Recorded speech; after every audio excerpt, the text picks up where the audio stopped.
beautiful story about how far we've gone in a country called Sierra Leone, West Africa. It's a small country, but it has a very rich culture. And we are an institution that tells the story and provides that for last mile community. I welcome you all, and our topic this morning is addressing the unmet needs of Africa's hardest to reach community. Sierra Leone. Interested? Media matters for women from 10 years. You know, the transition as a teenage girl, an adolescent girl, that excitement as we transition into a young, vibrant teenage girl. This is how we feel ourselves. And together, we grow with the community. It is an exciting moment. I'll be flipping that on your ear, that we are 10 years.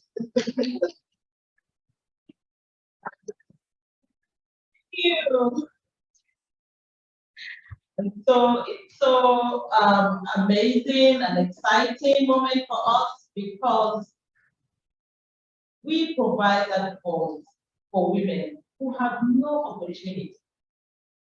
It feels as the last mile community woman. You grow up with little or no opportunity. You grow up in an environment where you are tagged as a woman, as an instrument, be in the kitchen. You are tagged as a woman, as a girl child, to undergo pain, beef, FGM. You are tagged with little or no force to make and succumb to teenage pregnancy, child marriage. These are the stories. These are the women that we represent. And we feel like by providing them that voice, that access, we are building a new Sierra Leone at the last mile. By providing that space for them and also giving them the opportunity, you know, to see how much they can, with information, make a difference in their community. I can talk on and on and on, but I would like to share a few stories of how far we've gone. We started by producing just information in the form of podcasts. And then we realized that information is power. That power can create movement in community. So we are now in a point where our women, our girls, can now sit together with their traditional leaders and ask questions about breaking cultural barriers such as FGM. Before we started, those were taboo. Those were topics nobody dared to talk about. It has been a turbulent, journey. Some stories is so difficult to absorb, where girls have died without, just because they have little or no access on sexual and reproductive life. Yesterday, I watched a breaking news. A 2-year-old girl died in the Bono society. Before, no journalist here tell that kind of story. Before, 10 years ago, the bloggers had no voice to talk about that story. But today, I'm sitting in New York and I saw the newspaper, and I saw the social media taking that story and the great signal that it's not the future.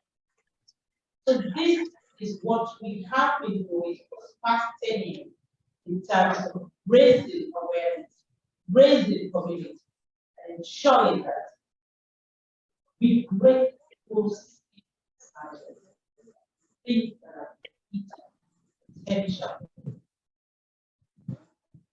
I'll keep talking, but I'll have to pause a little and ensure that we watch a video which will tell you the story of media matters and its impact that it has been created in community, where the only opportunity these people have in terms of accessing information is a friendly little podcast that comes in a friendly and it's exciting where they listen to the information in their own language and they have the opportunity to question and let's watch the video.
Is the influence will change by bringing education to us. We want to see a behavior of sexuality education and also have communities where people can hold their leaders accountable to their services.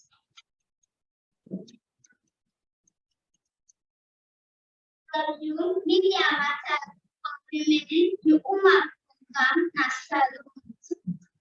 which for this podcast, some podcast in Israel, in Mene, in Lima, in Finland, because we know that people in communities, maybe you will go to a community who do not understand Creole, you go to the Mene, that they will get understanding better what the message that you want to pass on to them. We have a focal points who organize in this assessment each day for the students who come to learn from one. So they listen to different podcasts that are produced each week. So these are beneficiaries because they listen to this podcast and we are confident that it's making an impact in their lives because they now know what to do. You ask some of them, you will tell them, they will give feedback because after each listening session, you give them the opportunity to ask questions, to make comments. They will tell you, they will share experiences, and they will help to pass on the message. MMW program, they can only issue. The time when they familiar with sexual harassment, make me my listen, but that program, make me a run for camp and place black and land of issue. And we have to be now. Understand we say affordability and so to make sure that people are aware to the pathways. Okay, in communities, because we have that's the communities, we have opportunities in communities. So we don't have or a man suffering from sexual against violence, or against violence, you can contact anyone in the community. So we believe in that. So our podcast has helped a lot of people. How can I name that? Family is Liwali. It is Muslim Liwali. The play broadcast for women and media matters for women, and they listen to the programs there. Don't like me a lot. So MMW, don't help me, don't make me don't know. Even if you body or even on the body again, now school or the area, let them finish up with them. You know now people who can, they also will take advice The media matters for women. We all close with no issues. We work with young people, we work with women to inform and close that information down so they can make the right choices. Really, MMW, and a project in our time, they don't really improve the life of women and not only women, like us in the system.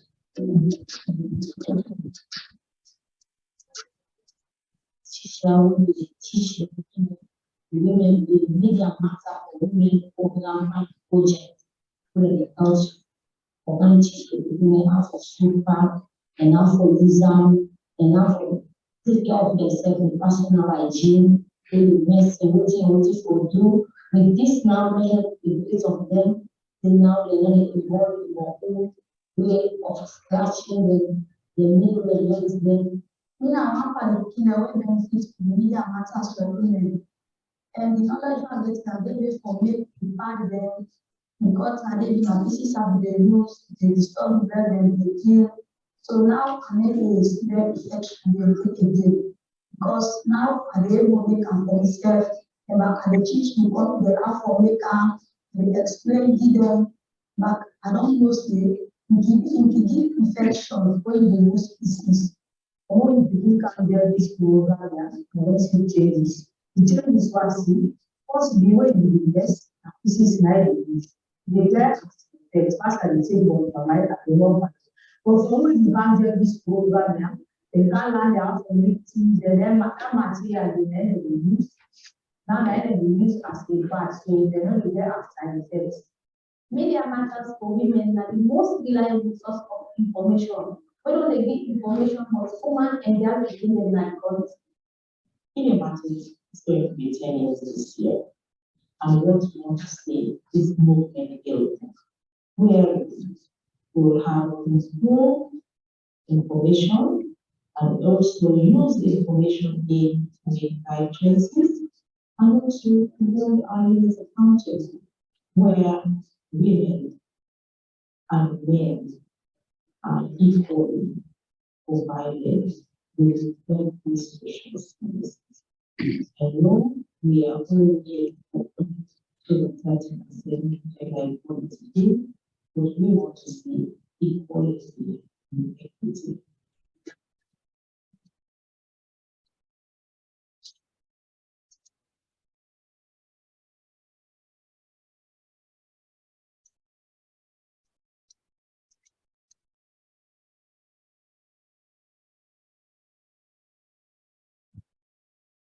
Amazing. I know so many things will be fine, thinking very wide. But to continue the conversation, we are now going to call on our panelists. And we'll start with Dr. Mildred Mushungi. She's from Zambia and a passionate, self-driven advocate for gender and social justice. She has a keen interest in women and girls' rights. So it is my pleasure, Dr. Mushungi, to invite you to the high table as we'll be discussing, issues of last mile, reaching out to last mile. Thank you.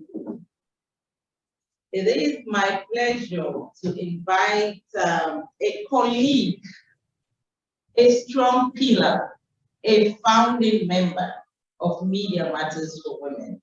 She's a senior journalist, a colleague, and also leading 25 staff. Isn't that amazing? 25 stars, and she is an award-winning journalist.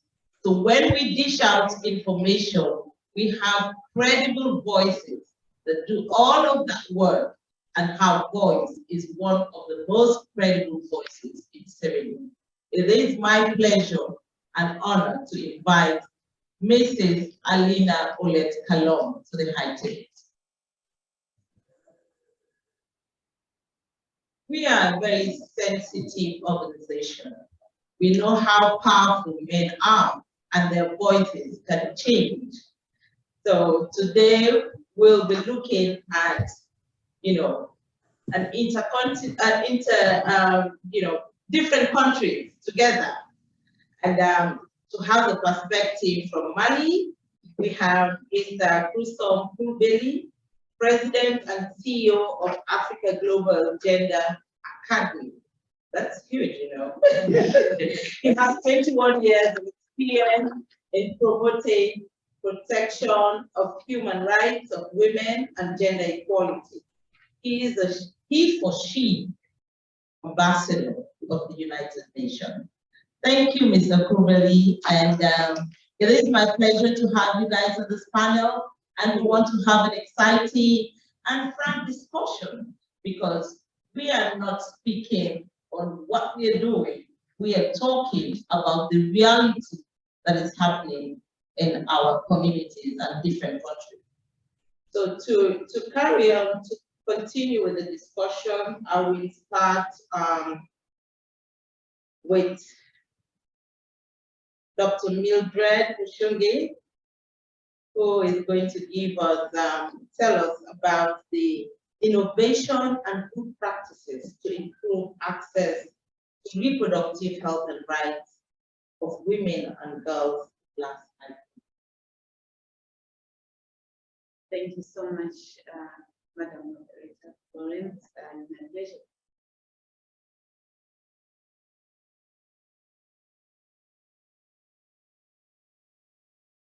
As Florence has indicated, my name is Mildred, and I am from Zimbabwe, and I represent an organization called Sexual Trust for SAT, which is an organization that works in 5 countries, such as Botswana and South Africa, and we work with young people, specifically to their rights to SRH to ensure that they have access to champions whom we impart skills, and they in turn recruit 10 champions, so it becomes a domino kind of effect. And we try to ensure that when we start with 10, we end up with the whole community. So it's a whole movement of young people who have an understanding of SRH, we have sound information that they can pass out. You talked about ending child marriages, teenage pregnancies. I like that. And congratulations to Media Matters, for women on this, on this advocacy issue, because they are also critical. Us in Zimbabwe, we have the same challenges. We have the same challenges in the static region where we work. So the champions that we have in communities are also our whistleblowers. So if a child or a girl has missed school for 2-3 days, these young people are alert to this, and they will follow through the household to find out what has happened to that girl. Why has that girl not come to school? And in some instances, it has been because the girl was pledged off in a forced child marriage. So we have that cases where the young people have been through the champions network, have been able to to retrieve girls from such forced marriages. And then, okay. Thank you, Mildred. I'm coming back to a lot of things, and you mentioned about teenage pregnancy, child marriage. They are all intertwined. So we really need to talk about that. Mr. Kubali, let me go back to you from Mali. We know when we talk about these challenges, in terms of addressing these challenges, there are so many other social norms, such as road infrastructure.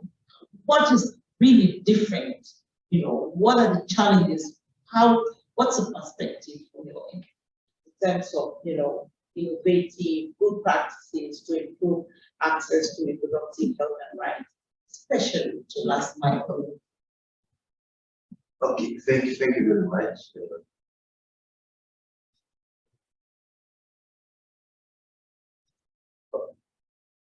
Thank you very much for inviting me to that conversation. I'm coming from Mali, but before talking about Mali, my history is very far from Mali.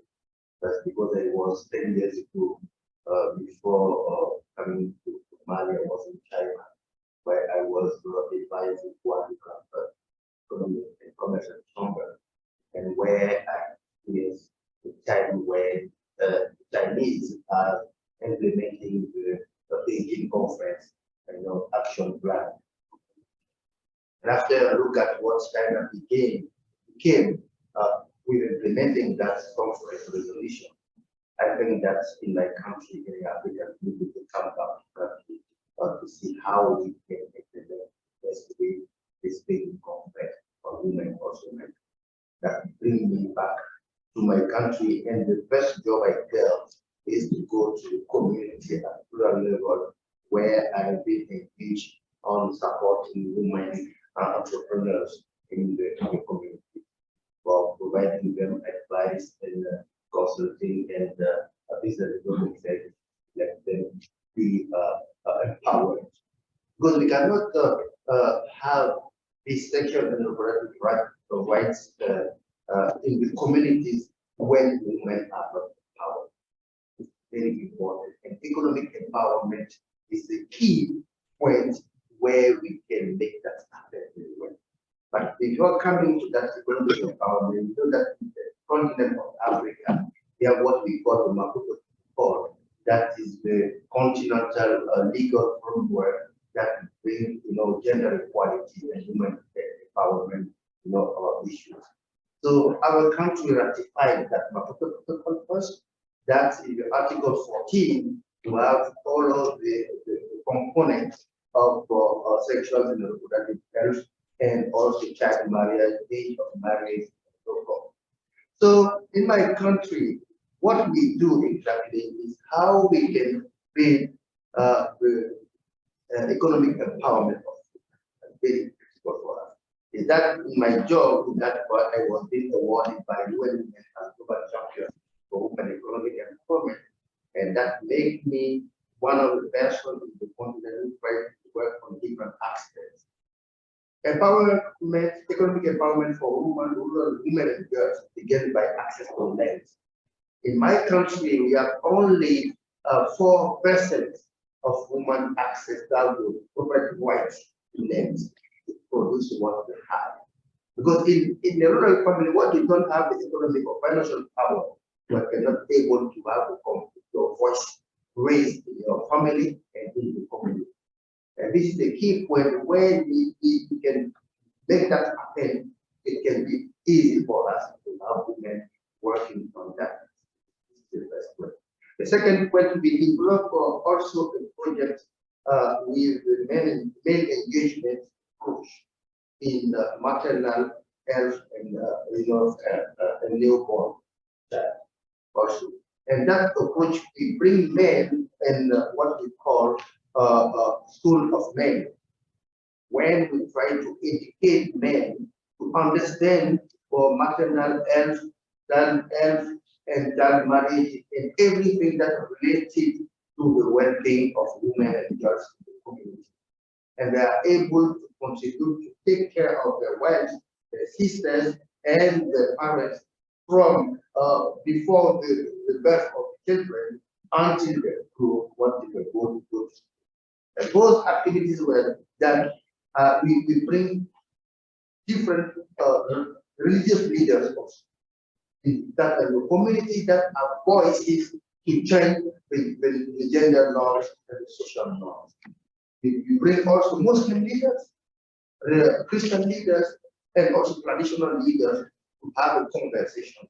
What are the main key points from the Quran, the Bible, that we can raise the community, that this is the best way the man can contribute, and this is the best way the family should be in the community.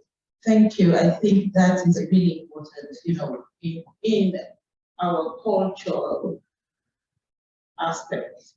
It is really important to have men understand what women go through. And it starts from the household. How do we provide an equal space for boys and girls? And when we provide that equal space for boys and girls, it also can, you know, reach down to supporting their wives. Yes, so I think that aspect of men understanding and breaking that culture. We know in certain parts of Africa, men don't even understand what women go through when they're pregnant. I can remember a story where a parent said, I had to let my wife get 3 wives, all of them had female girls, you know, and not until he saw a video of cesarean section, and he came out publicly and apologized that had he known, he wouldn't have left his wives to go to war. So it's really important to get traditional leaders because they are friends of change. Now let me come to my dear colleague and sister, Alina Kalom. I know you have, you know, we all have different challenges, different cultures, but it all boils down to addressing last mile communities. Tell me, Alina, I know MMW uses innovation, it uses, you know,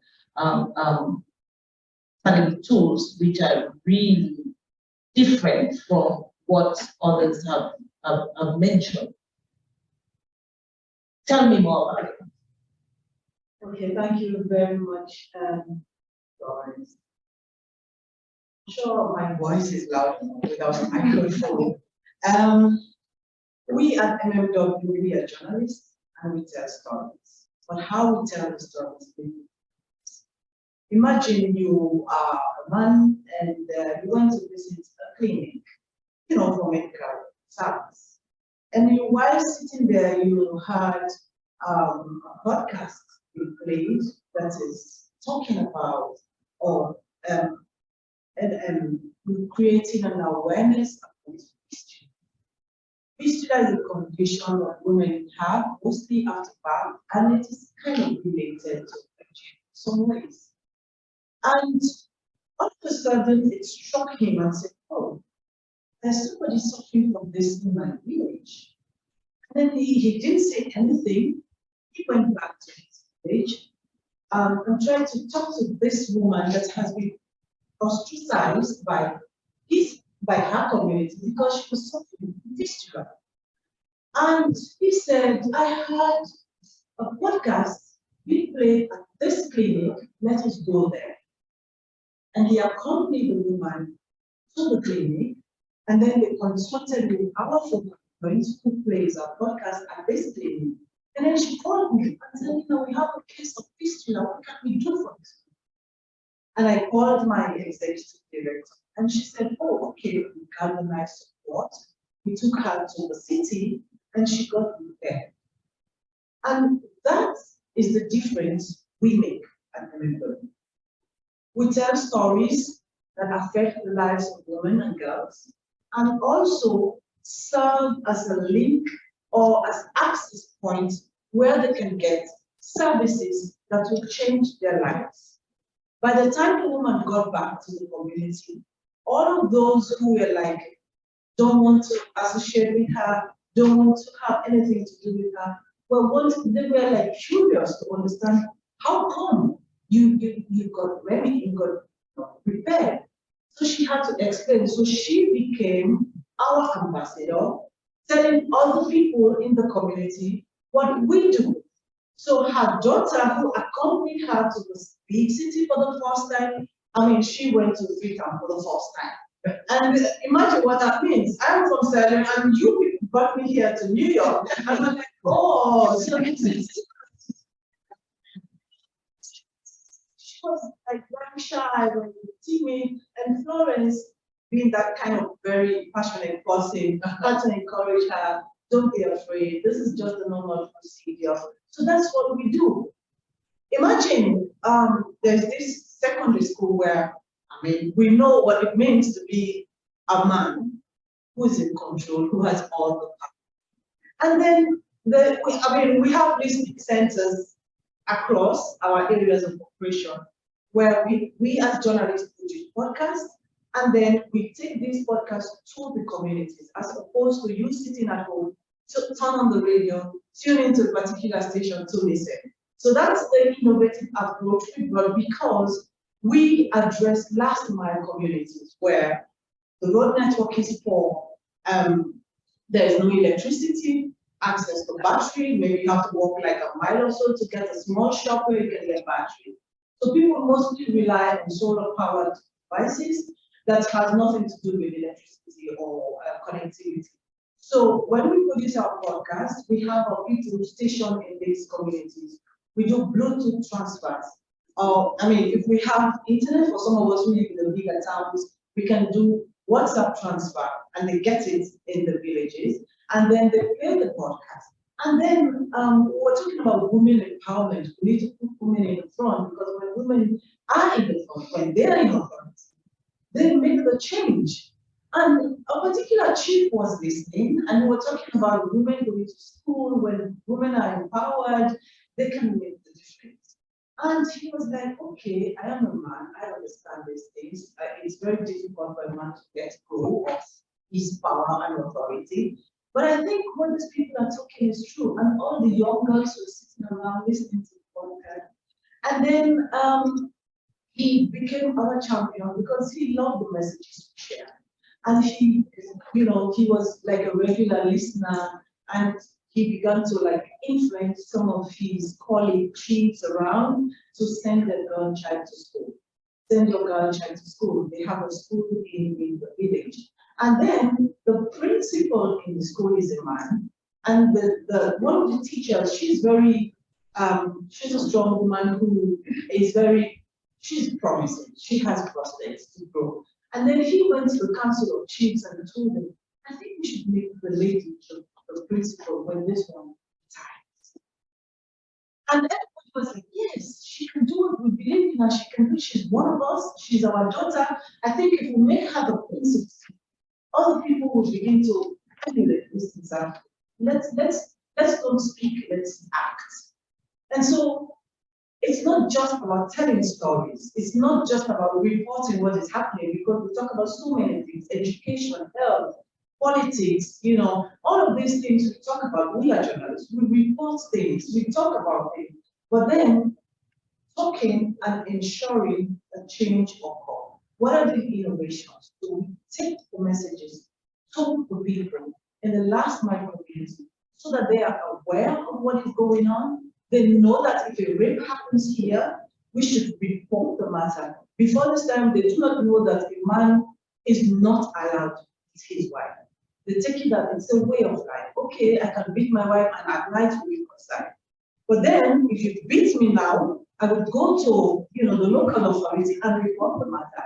And then the local authority will refer you to the police station because there's a ban on what we call compromise. Compromise is when the chief decides to settle the matter and talk to the wife. Come on, you have to be she is your husband, you can't settle it. So no, if the chief does that, he will face consequences.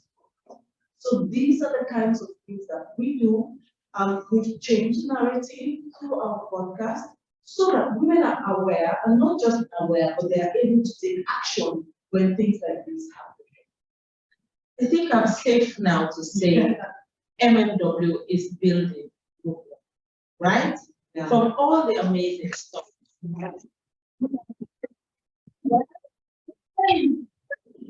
We are building movement. We are building communities. We are making sure that women they know their rights through the information and access the Thank you very much, Alina. It's really inspiring, and this brings me to the second question.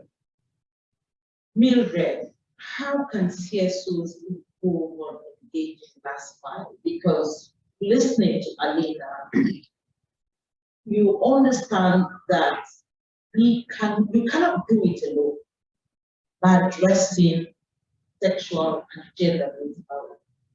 You need to work together. We need to involve, the grassroots. We need to connect with these people. What do you think should be done to improve that area at CSW? Thank you so much. I think Kasim started to speak to that already, and I'll just build on what he was saying. I think similar experiences from what we have in Zimbabwe. As CSOs, we can't be alone, as you say. So it is important that we start where the people are, we start where the communities are, we start where what you're referring to, the last mile people are. So we, from the experience that we have as part, we have negotiated, engaged with religious, cultural leaders and community influencers, because they have a huge role to play in addressing some of the harmful practices that continue to perpetuate women's lack of access to SRH information. So we engage with religious leaders, and we impart education, we impart information even to the cultural leaders, so that even as they do their meetings in communities, they're able to bring on board issues around SRHR. I think as Kasim was saying that if the community doesn't take ownership of whatever program they are having or whatever intervention we have, it becomes difficult to even engage to impart information. So we need to negotiate with these leaders, but we also find it's important to be able to influence at the policy level, because we can have policies and we would want them to be implemented at the community level, but if they're not in place, there's nothing to refer to, there's nothing to use to hold communities to account. So it's a true kind of two-pronged approach, where we try to influence behavior change and also try to influence policy. And at times they're not always in tandem. We find at times you might have a policy that is not implemented, and you have a behavior that is completely different. But at times the behavior change is what you want, and the policy becomes irrelevant, especially when the behavior change has happened. So the engagement with the influencers and also the policy dialogues are important. I think your approach is really worth. You need to look at the approach that you're using, especially ensuring that you have SADC countries. You are not doing it alone, because when you look at other countries, there is this inter-border challenge. Like for us in Sierra Leone, there is a saying, it's very interesting. They said when Liberia catches cold, Sierra Leone coughs. When Liberia sneezes, Sierra Leone has fever, because we all live together. We have this intercultural, inter-border. People go to school in Liberia while women go give birth in Sierra Leone. So you cannot address it alone as a country. And in terms of policies and structures, that is really, really important. Some countries, we have beautiful things, all uncovered with so many doors. And there is nothing in terms of structure where this policy can be implemented. So we are learning as we go, get along, Mr. Kubali, I know you are one of the leaders who said, male engagement. How do you think, we can create that impact, yes, in addressing the issues of women's health and rights in last time? Thank you very much. Following what you said, so that in my understanding, we need to work first in the business environment. Yes, I use the word business because I am an economist and use that no words when to explain what we do. The business environment is very important. If the legal framework we use in the country is not understood by the last community, then this is very important to have an environment where democracy, where access to information, access to all of the rights are understood, all of it.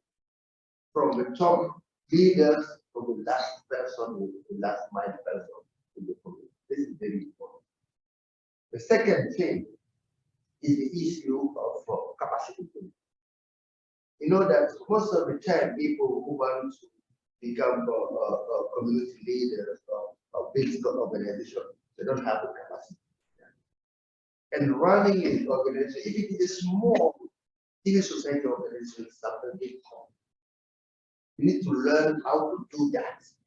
Because if you don't learn that very well, don't have the capacity to have like soft skills, to work with other people, to understand the needs of the community, and to address what strategy, what deliver, and using that capacity building, using the local language. Me, I can train in gender curves, any gender curves in my language. Without using any other language, I can train all of the community in my language. This is something very important. Using our local language to build the capacity of the people is very important and critical to have access to those organizations. One point important is access to finance. I say access to finance, access to funds. If you want to say, because I see that organization as social enterprises, and access to finance is very critical. So, which kind of solution or innovation we can have to bring funds to those communities? What we developed in our communities is to organize collective funds. I say, I don't know how what it exactly in English. Women they bring together and they put every week some funds together, and they try to develop the alternative funds without waiting for another donor very far from them. And access to technology is very important. Access to technology, because now the transfer by Bluetooth, they use community radios, all those simple technologies sometimes access to energy is something very important. Solar energy is very important. When you go to rural community, so they can have access to all of those traditional ways. This is very some critical work to have civil society organization. But one thing is important. Civil society organization understand we are not competing each other. We are not competing each other. We need to complement each other to overcome the difficult we have in our society. And sometimes what is the main challenge is political challenge, where political parties they came in rural areas, they bring history of political parties to divide the communities without focusing on the real needs and problems and needs solved. I think that this is a very key challenge now. And lastly, the issue of governance. Because working in a space, in an area, as a civil society, you need to work with government, local government, maybe regional government, maybe national government. If those governments are not in a good governance way, it's a challenge for civil society to have a space where we can have a space, we have a common dialogue Because we need to develop dialogue. As Africans, we know that dialogue is the best way to make things happen, not to fight each other. We need to sit up, as we say, that under a tree and to see this is the problem, what we need to do, and how we need to do, when we do what we do. And everyone to be added to be part of the conversation and the action. Wow. That's a mouthful. Thank you, Ubali. I think you touched on so many issues. You know, for me, I see last mile communities, women are economically confused. Some even with their own finances, they are not in control of their own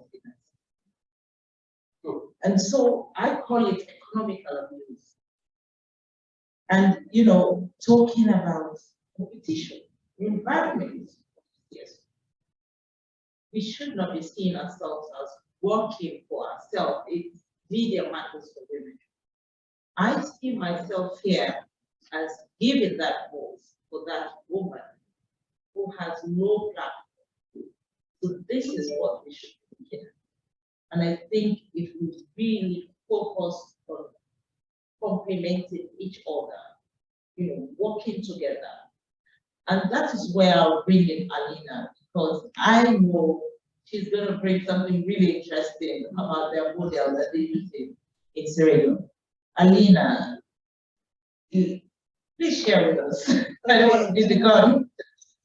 I just want to take it for where I want to start and said, as civil society, we shouldn't see ourselves as competitors rather than partners. And that's exactly our innovative approach. Where I come from, which is probably not from Sierra Leone. We work together, and I think that is a very that is for me is the best approach, because there's a saying, it sounds cliche, everyone knows it, but then when you stick together, you are formidable. You cannot be broken quite easily. So that's what we do. Let me give you a scenario just to explain what I mean by working together. A 9-year-old girl was sexually penetrated by a 49-year-old man.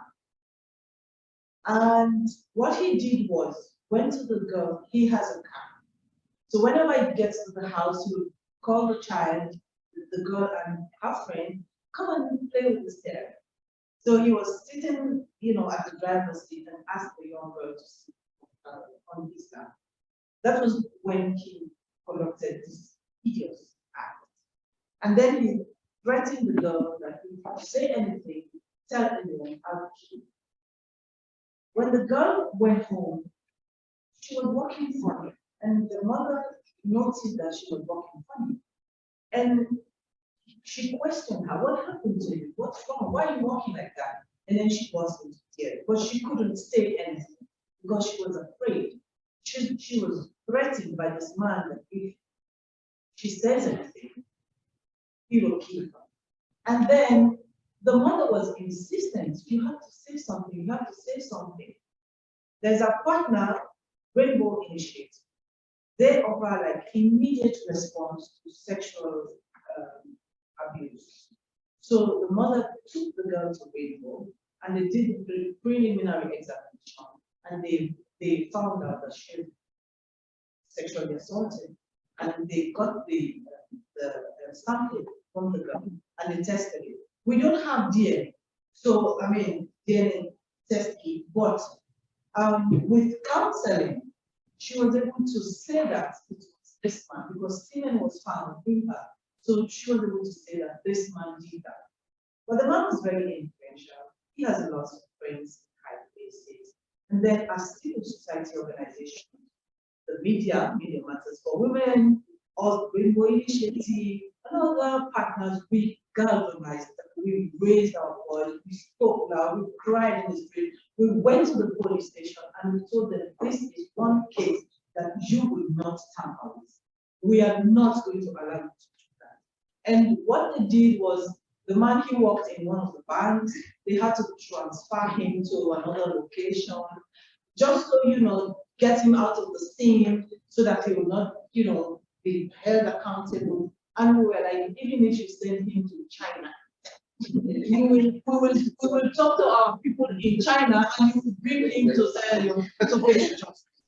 And it took us a whole year to do that, with support from other partners, the media, we went to police, we were like after the police, and they were like, oh, we couldn't find it. We said, you will find it. We don't care how you find it, you will find it. This is enough. I mean, you people are taking too much advantage of our young children. And if you destroy the future of our children, who will stand up when we are gone? So we were like after them. Well, at the end of the day, we got justice for the guy, and he is rotten in jail.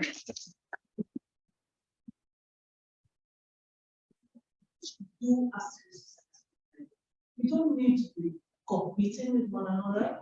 So we work together to influence policies. We have been doing that in Sierra Leone, and we have policies that have come out of our advocacy, our collaboration. We have the Sexual and Gender Violence Act, we have the recently passed Gender Equality and Women Empowerment Law, and yes, and we have a state of emergency on the bill. So it's a no-go zone. So these are some of the things. We are not there yet, because I mean, Sierra Leone, we have like 14, 16 districts, and we still have people who see, other CSOs as competitors, we all go over the same, we all go after and we all like, I'm here, you don't have to come here. But then, gradually, we will get there. I mean, we continue to advocate, we continue to show these beautiful success stories so that our compatriots who are in the other regions can learn that together we can, instead of individually. So, I mean, it's not just about working together. Also, we want to influence behavior change.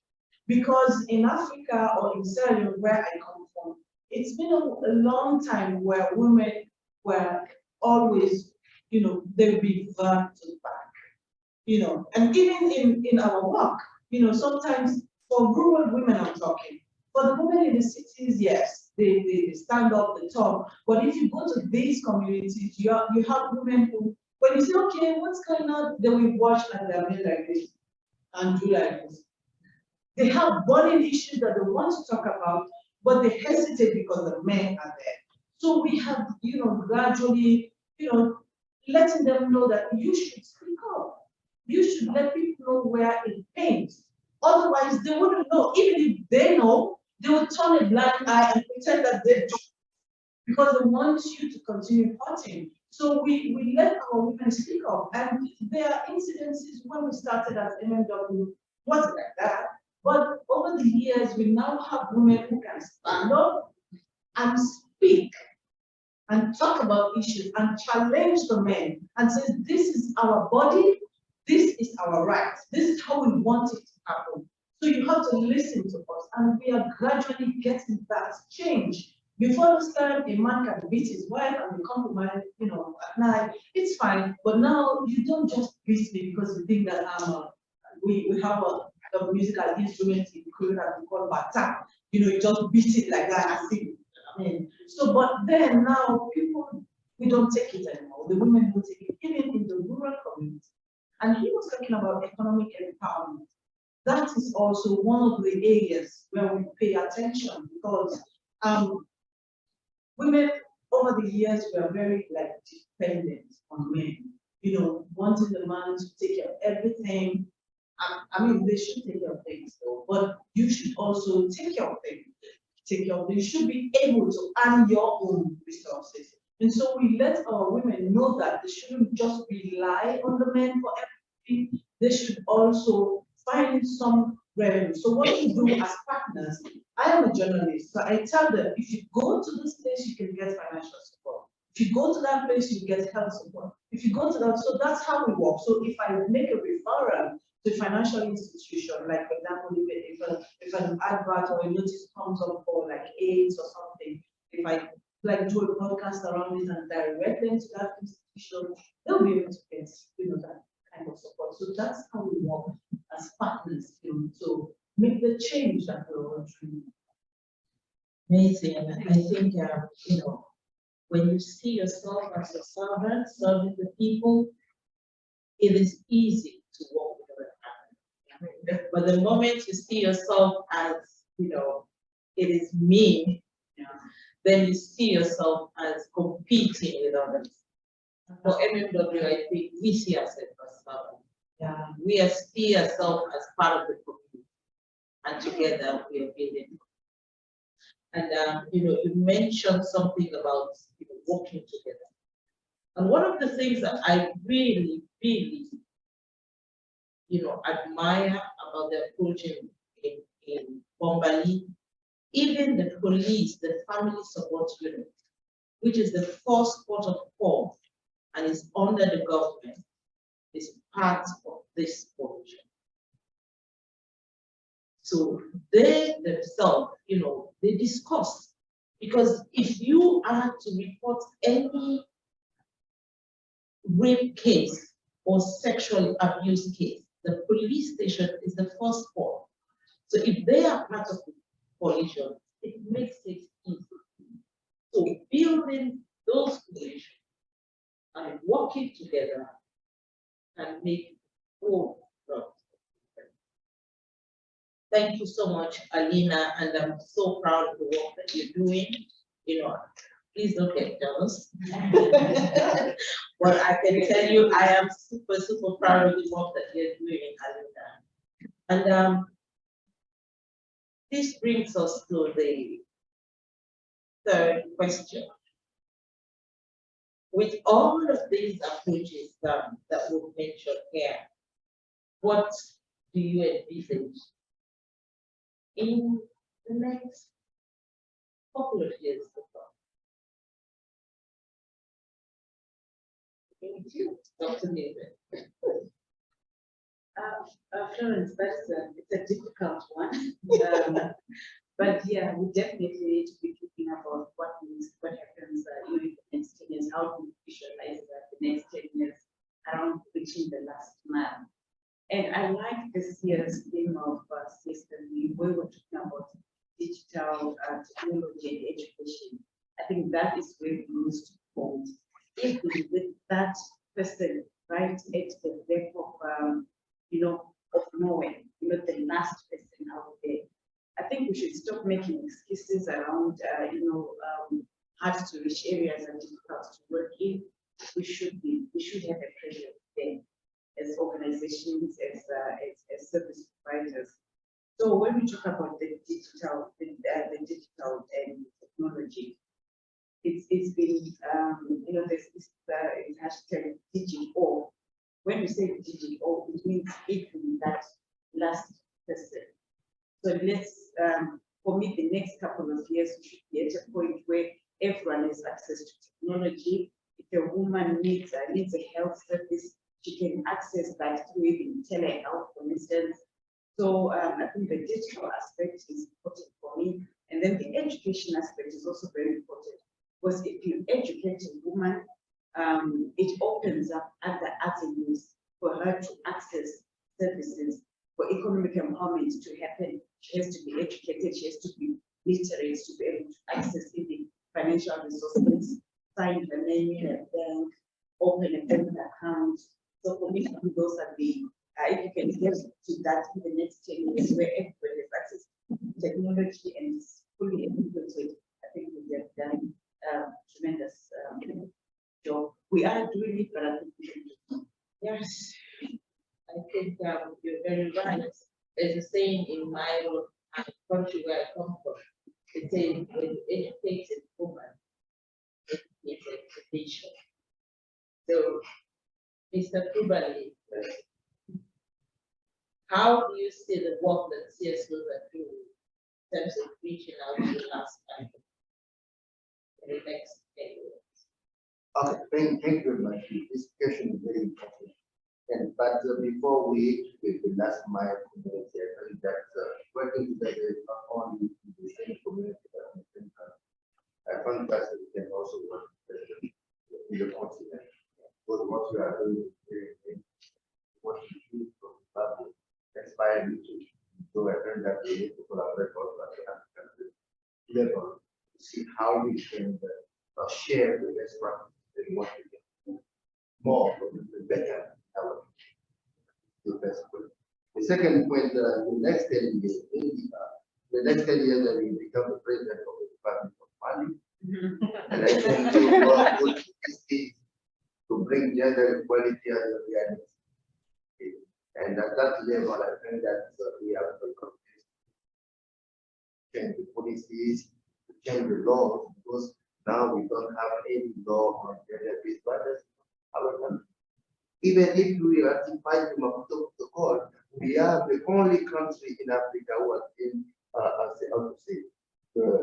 punished by the African court, because in our the Maputo Protocol, the age of marriage is 18, but in our marriage law in country, and we get to be married at 15 if the parents or person who is in charge can accept that. So a lot of people, because early marriage is dangerous now in our country. That brings us people to autonomy and empowerment, to access to education, access to health, to sexual rights, everything. But what we are doing in the next 10 years, we have developed a mobile application, okay, to engage more men and boys in our activities. And we think that next 10 years, we can have maybe 7 million of men in our community. So that can bring change in those social norms and the gender norms. And also, in the next 10 years, we think that we need to focus on youth. Also, young girls and young boys that should be educated more to be population leaders and to take the lead to raise their voice to make things happen. If you focus on youth in our work in the community level, it's very important. And what I think that we need to focus also is to engage women in politics.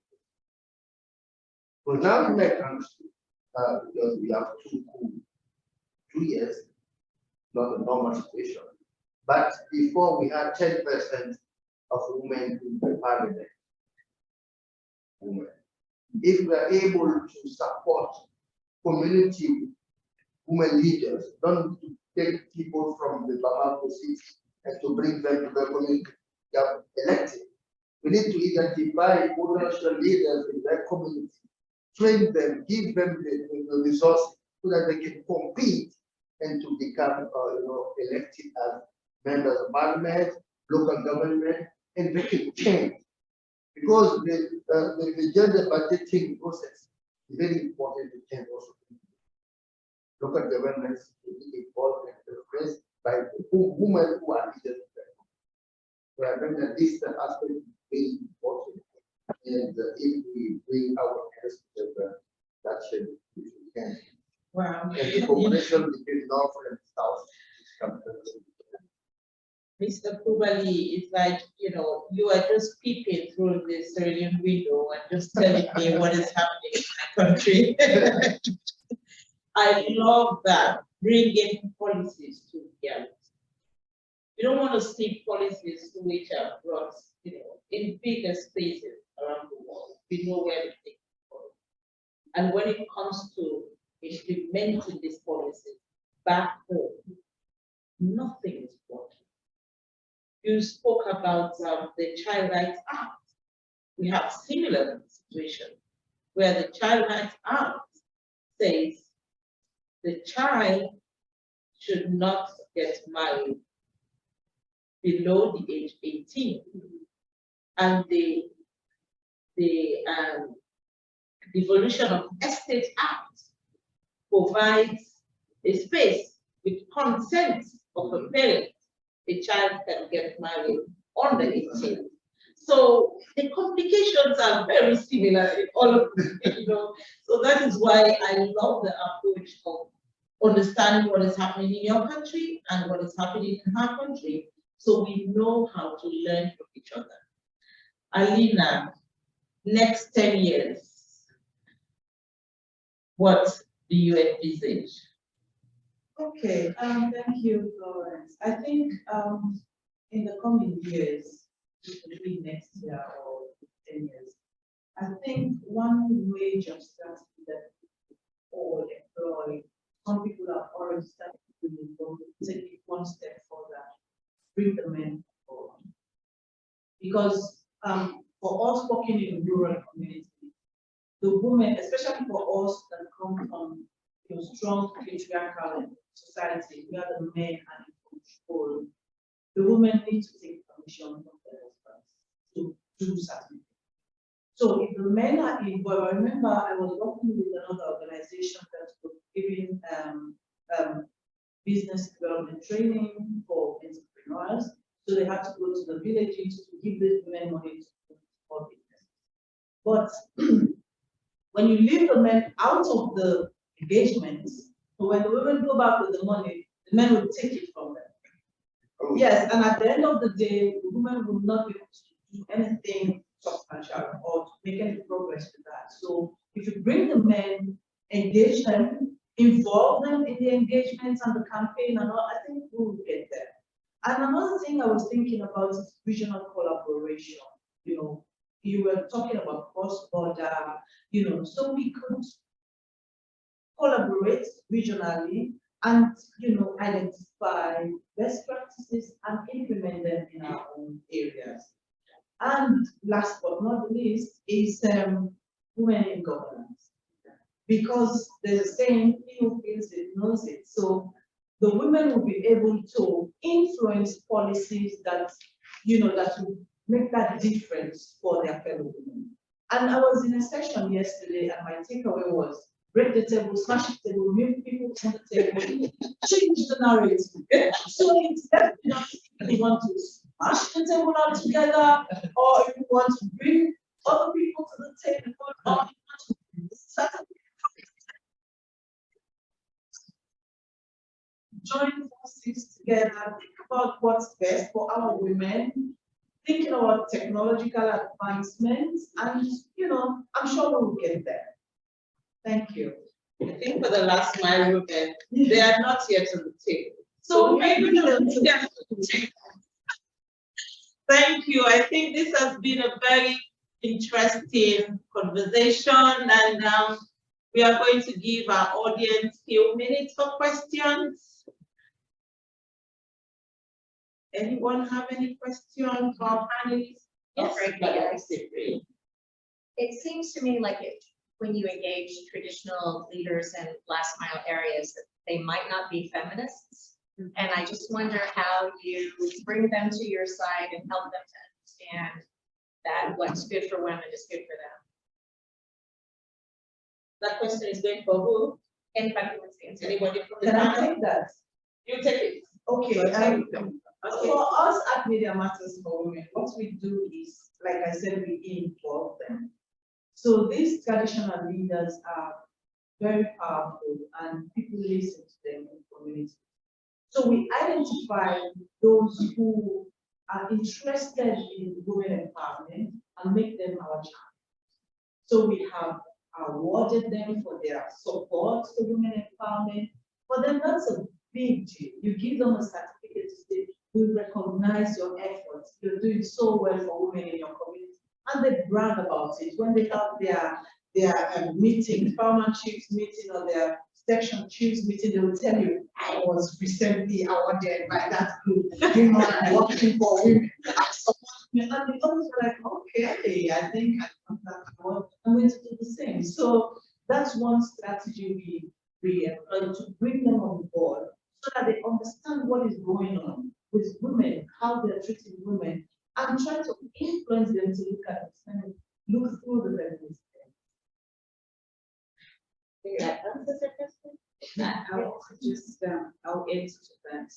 So what we have a methodology that we use, and I think it's known in different parts of the world, the VCAP, the Values Clarification, Active and Transformation Exercise. So what that does is we go into a community and we start with a story. So if it's about SR, and access to, we'll say a fictitious, not even fictitious, sometimes it's a real. No, we'll start by why did Chipo die? Chipo is a common name in Zimbabwe. Why did Chipo die? So we tell a story. Chipo became pregnant because she was raped. She became pregnant because she didn't have access to SRH services and so on. So as we walk through that journey, what could you have done in the community? And it brings down the issues to a personal level. And we say, if Chipo was the daughter as a leader, and Chipo died because she was refused a service at the clinic, or she tried to have an unsafe abortion because she was fearful of the attitude in the community.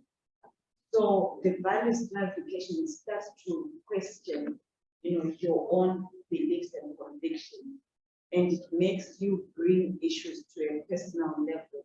And when we do that, it becomes, it brings it to the personal level, and they start to see themselves in Chipo's shoes, and you've seen a lot of impact from that. Thank you. Yes. Thank you. Talking about that, I am also a tradition. So you need to understand that first. Because when you go to my community, we have our own anthropology. That's what we need to clarify. In our own history, when God created the world for us, in my community, God created four twins of women. You understand my history? 4 twins of women. And after God created 3 twins of men. And after God created 4 twins, mixed twins. You understand? 8, 6, and 8. Right? But between the 8 and 4 women. So God created the first community for us in our anthropology. We have 12 women and 10 men. This is the beginning of the humanity for us. Not the same like Muslim or maybe others said that is another thing. Said that is a community of 20 people, 12 women and 10 men. At the beginning of our life, women are the power. So after a lot of history, we have a lot of influence, things change. And our traditional leaders become, but we need to restore the power of the women in the community. Because women are gods. Well, I think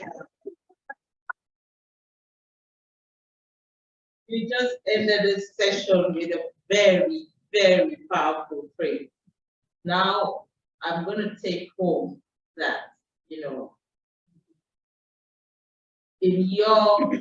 my view, women were created with so much power, and we should be in that position to capture that power back.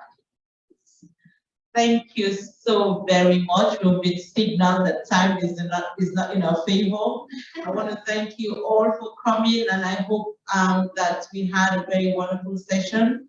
We can continue the conversation side by side after, but it has been a really inspiring and wonderful session. Thank you so much to our wonderful panelists, and you all have a blast in New York City.